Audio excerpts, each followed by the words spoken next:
pendiri dari perintis ilmu tata bahasa Arab itu namanya Imam Sibawai.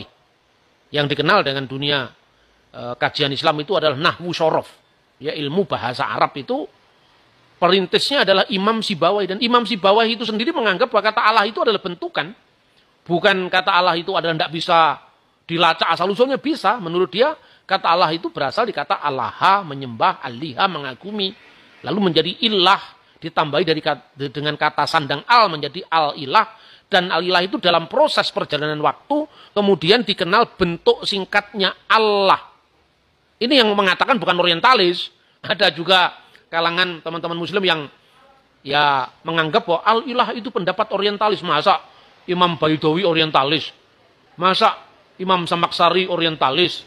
Masa Imam At-Tabari orientalis? Masa Imam Sibawai pendiri ilmu tata bahasa Arab orientalis? Lah itu saya kira. Begitu juga bahasa Arab ya, misalnya kata al-ilah menjadi Allah, apa dijumpai contoh yang lain? Ada, misalnya apa? Al-unas. Itu bentuk kuno dari kata annas. Artinya al-unas, alifnya hilang, alif hamzahnya hilang, jadi kata annas. Jadi seperti al-unas menjadi kata annas, maka al-ilah menjadi Allah. Gitu loh. Dan ini contoh-contoh ini bisa kita dengan mudah kita lacak dalam perkembangan bahasa. Semua yang saya kutip dalam presentasi ini adalah Imam Samaksari, tafsirnya Al-Askar, Al-Kasyaf, Imam Baidawi, tafsir Baidawi. Ya. Yang semuanya itu adalah ulama-ulama besar Islam. Begitu juga Imam Sibawai. Gitu loh. Maka ketika Imam Samaksari menulis Ya Allah, itu di atasnya diberi kode hamzah, itu seperti apa angka 2 terbalik itu. Jadi tolong dibaca penulisan bentuk vokatif Ya Allah itu ya alif ya fathah ya. Lalu alif lam ha. Alif yang pertama dari kata Allah itu diberi tanda hamzah. Ya Allah, itulah penulisan kata Ya Allah aslinya.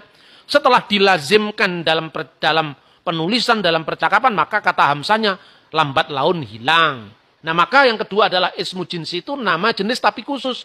Misalnya, ada banyak buku, kutub. Tapi yang disebut buku yang ini, Alkitab, kitab yang satu-satunya. Ada banyak ilah, sembahan, alihatun jamaknya. Tapi sembahan yang satu yang benar itu al-ilah. Nah, lambat laun al-ilah seperti al-unas menjadi Anas, al-ilah menjadi Allah. Ini contoh ya. Alhamdulillah. Al itu kata sandang. Hamdulillah. Segala pujian. Segala pujian. Alhamdulillah itu kepada. Bagi. Lah. Mana huruf alifnya sekarang? Kok alhamdulillah alifnya hilang? Alif lamnya hilang?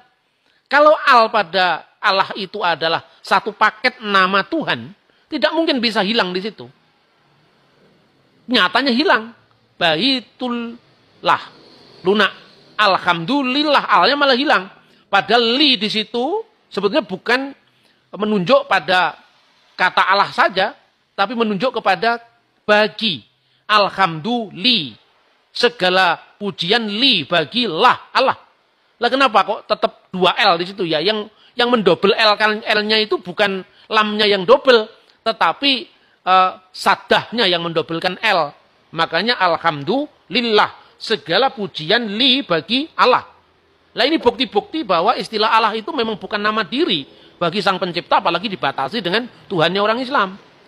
Nah, ini bukti-bukti pemakaian kata Allah dalam liturgi Kristen yang berbahasa Arab. Ini saya ambil liturgi gereja ortodok Koptik ini. Bismillah walibni warahil kudus al-ilahu wakid amin. Demi nama Bapa dan Putra dan Roh Kudus, ya Allah yang Maha Esa, amin. Itu liturgi dari gereja Koptik. Dan di dalam bahasa Arab orang Kristen itu kata Allah al-ilah itu dipakai bersama-sama. Misalnya ya ayyuhal ilah, ya ayyuhal ilah, wahai Allah. Dalam Islam kata al-ilah tidak pernah muncul dalam konteks seruan dalam doa. Dalam Islam cuma dikenal Allahumma dan ya Allah. Tapi dalam Kristen bisa dikenal kata Allahumma, ya Allah, ya ayyuhal ilah, semua dipakai. Seperti dalam doa Trisagion dalam berbagai macam bentuk. Dari gereja Yunani Ortodok, Koptik Ortodok, Syriak Ortodok, Maronite itu macam-macam terjemahannya dalam bahasa Arab. Ada yang kudusulillah, kudusul qawi, kudusul lati layamut irham. Ada kudusu ayyuhal ilah, kudusu ayyuhal qawi, kuduslah engkau ya Allah, ayyuhal ilah. Kadang-kadang kudusu ya Allah, kadang-kadang kudusulillah. Ada banyak varian di situ. Jadi penggunaan kata itu lebih variatif dalam liturgi Kristen. Itu menunjukkan bahwa antara bahasa Arab Kristen dan bahasa Arab yang dipakai orang Islam itu mengarungi sejarahnya masing-masing. Nah kemudian yang menarik sekarang, kata Allahumma itu artinya ya Allah. Tapi mana kata vokatif Arabnya itu dari mana?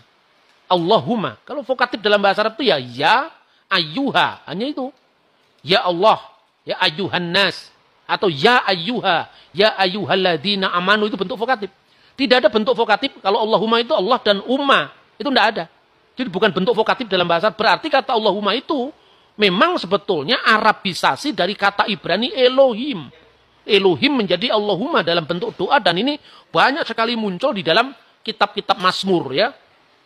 Nah sekarang kalau Allah itu tidak bisa diterjemahkan. Ya ada yang mau nggak terjemahkan. Misalnya tafsiran Al-Quran dalam bahasa Inggris Yusuf Ali. Bismillahirrahmanirrahim. Cuman diterjemahkan dengan in the name of Allah, most gracious, most merciful. Atau most compassionate, most merciful. Dalam banyak terjemahan bahasa Inggris. Allahnya nggak diterjemahkan.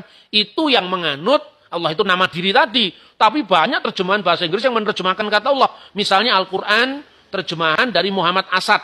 Ya, coba perhatikan itu yang saya copy di situ. Tertulis Bismillahirrahmanirrahim, diterjemahkan in the name of God, most gracious, most merciful. Jadi God diterjemahkan. Bahkan dalam Al-Quran bahasa Ibrani.